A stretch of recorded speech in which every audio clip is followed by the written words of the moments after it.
Praise the lord. దేవుని ఘనమైన శ్రేష్టమైన నామమునకు మహిమ కలుగును గాక. ఈరోజు దేవుని వాగ్దానము, శాశ్వతమైన ప్రేమతో నేను నిన్ను ప్రేమించుచున్నాను. ఇర్మియా గ్రంథము 31వ అధ్యాయం 3వ వచనము.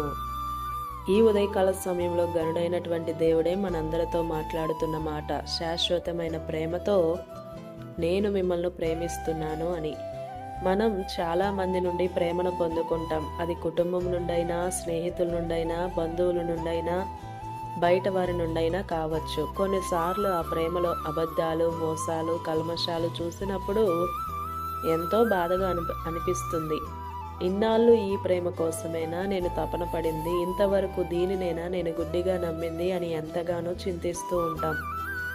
దానికోసమే ఆలోచిస్తూ మన ఆరోగ్యాన్ని కూడా పాడు చేసుకుంటాం.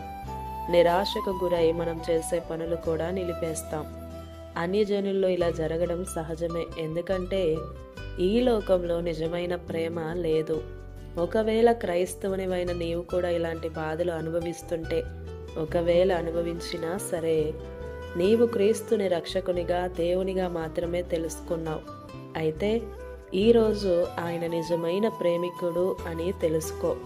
ఎందుకంటే ఆయన ప్రేమ ఈ లోకస్తుల ప్రేమ కంటే ఎంతో భిన్నమైనది.